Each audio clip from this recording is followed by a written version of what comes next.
Olá pessoal, tudo bem?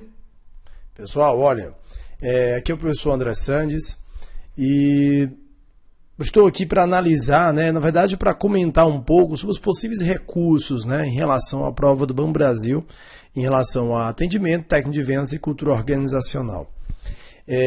Gente, de forma geral, antes de falar da questão que é passivo de recurso, de forma geral, eu fico muito feliz que a maioria dos meus alunos já me deram feedback, já me informaram, mandaram e-mails, mandaram mensagem para mim, dizendo que gostaram muito da prova. E eu fico muito feliz, A maioria se deu bem, erraram poucas questões, a maioria dos assuntos foram colocados em salas de aula e alguns, inclusive, até em revisões de véspera, E eu fico muito feliz com isso. O importante é que eu colaborei, com o estudo de vocês, e com a possível aprovação, certo? Não é possível acertar 100%, mas a gente, quando a gente vai no rumo, eu já fico muito feliz, certo? Gente, de forma geral, eu dei uma olhada em todas as questões e foi o que eu percebi. Eu percebi que, na verdade, a gente, apesar de ter questões subjetivas, questões que requerem um pouco mais de interpretação do aluno, eu já tinha antecipado para vocês que a SESC-Gran-Rio tem mudado sua característica, que ela tem colocado cada vez mais questões com enunciados maiores, exigindo do aluno um nível de interpretação maior também, e exigindo maior cuidado com as palavras-chave, com as palavras que vão definir a questão, tá certo? Eu fiquei em dúvida realmente entre a questão 33 e a 35. As duas questões, para mim, tinham possibilidade de recurso. Mas analisando melhor depois, eu acho que só a questão 33 mesmo é que é passivo de recurso, ok? E a questão 33 diz o seguinte, as diversas etapas da venda devem ser consideradas no planejamento do serviço bancário. Uma delas, a pré-venda, engloba uma série de atividades relacionadas diretamente com os escriturários, na medida em que é uma etapa planejada para.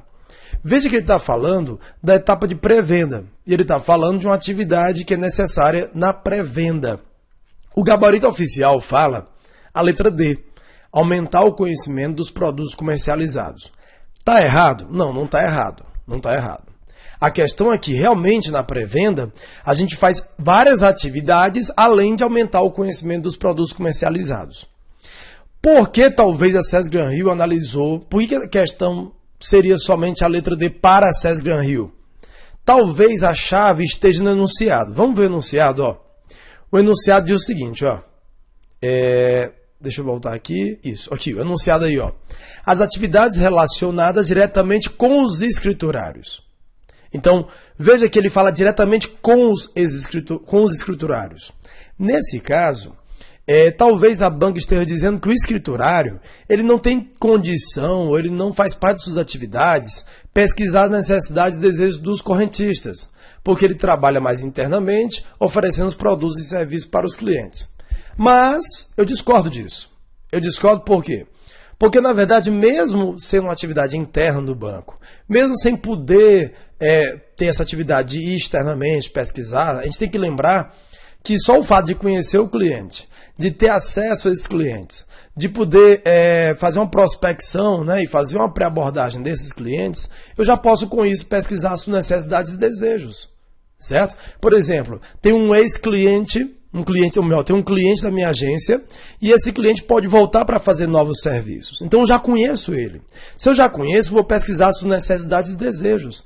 Vamos dizer que um cliente, ele teve um filho. Vocês sabem que ele teve um filho. Então agora ele tem outras necessidades e desejos. Então você pode pesquisar essas necessidades e desejos. Teve um cliente que comprou um carro. Qual a necessidade e desejo que surgiu aí? O seguro.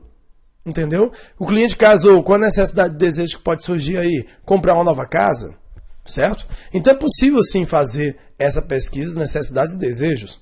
E então veja que a maioria, muita gente que entrou em contato comigo, questionou, professor, não pode ser a letra B? Isso aqui no gabarito 1, No gabarito 1. Não pode ser pesquisar as necessidades e desejos dos correntistas? Pode. Tá aí, eu coloquei marcado aí. Certo? Agora, como é que você pode embasar esse recurso? Porque quanto mais o recurso for embasado, melhor. Então vamos analisar aí de como é que seria um possível recurso. Olha aí a primeira argumentação. Segundo Cobra, tem 2006, a página 370, que vai servir para a referência bibliográfica. A atividade do vendedor deve obedecer aos seguintes passos da venda. Primeiro passo, conhecer o produto que vende e procurar entender o que o cliente quer. Segundo passo, pesquisar as necessidades e desejos do cliente. Terceiro passo, preparar a abordagem. Quarto passo, identificar a necessidade, apresentar a solução de forma convincente e por aí vai, certo? Vamos ver as palavras em destaque, ó. Primeiro passo, conhecer o produto que vende e procurar entender o que o cliente quer. Veja que nós temos no primeiro passo já falando da ideia de conhecer o produto, mas também de conhecer o cliente, entender o que ele quer. Então tem aí, ó, as duas alternativas que vocês ficaram em dúvida. No segundo passo ele reforça, ó, pesquisar as necessidades e desejos do cliente, está bem claro isso aí. Isso quer dizer que a outra assertiva, no caso gabarito 1, letra B, também está correta. Certinho? Está bem claro aí. Quem quiser usar essa argumentação, deve colocar a referência bibliográfica. Cobra Marcos, Administração de Marketing Brasil, segunda edição, São Paulo, Cobra Editora 2006. Certo? Esse é um livro muito famoso da área de marketing. Coloque sempre a referência bibliográfica para poder embasar o seu argumento. Belezinha? Vamos ver um outro argumento. Olha aí. Segundo Kotler, na etapa de pré-abordagem, e se a pré-abordagem é antes da venda, né? O profissional de vendas precisa aprender o máximo possível sobre a empresa, cliente potencial, o que ele necessita, quem está envolvido em decisão de compra e seus compradores, suas características pessoais e estilos de compra. Olha as palavras-chave, ó. Na etapa de pré-abordagem, o profissional de vendas aprende o máximo possível sobre o cliente, o que ele necessita, suas características pessoais, ou seja, eu preciso conhecer o máximo possível esse cliente, entender suas necessidades e desejos. Daí, quem quiser utilizar essa argumentação, daí a referência do Philip Kotler, Administração de Marketing. Lembrando, gente, olha, que quanto mais bem embasado o seu recurso, quanto mais bem embasado em termos de referências bibliográficas, melhor. E outra coisa que eu vou pedir, evite a mera cópia do recurso do colega. Porque se tiver vários recursos iguais, o que vai acontecer com o cara que vai analisar os seus recursos? Ele vai ver que está tudo igual, então ele indefere todos. Ou vamos dizer, ele indeferiu um, ele vai indeferir todos, porque ele não precisa analisar os outros, estão iguais. Então, nesse caso, utilize a argumentação que eu coloquei aqui, mas evite a mera cópia, certo? Então, baseado nessas duas argumentações aí, baseado nos dois autores, nós podemos dizer que a questão tem duas assertivas corretas. Letra B, pesquisar as necessidades e desejos dos correntistas. E letra D, aumentar o conhecimento dos produtos comercializados. Certinho? Não é que a letra D está errada. Tem duas assertivas corretas. E aí você vai dizer claramente isso no recurso.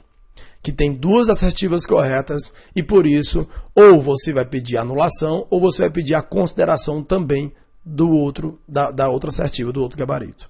Belezinha, gente? Deu para entender isso aí? Ó, então, de todas as questões, essa foi a única questão que eu achei que é mais claro o recurso. As outras eu achei que é uma questão de interpretação, exige um pouquinho mais de interpretação do aluno, um pouquinho mais de cuidado, mas não havia um erro crasso, não havia um erro explícito. Essa aqui não, essa aqui eu acho que é possível sim ter recurso. Vamos ver se a SESC Gran Rio vai aceitar. Belezinha, gente?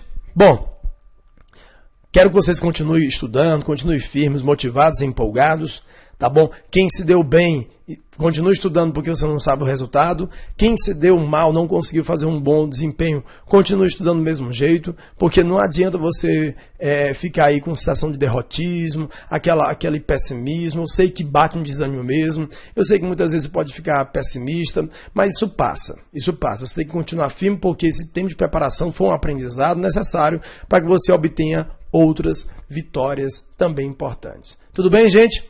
Conte comigo, entre em contato comigo com qualquer dúvida, tá bom? Gente, já sabe, se quiser continuar estudando, já pode. Um grande abraço do professor André Sandes.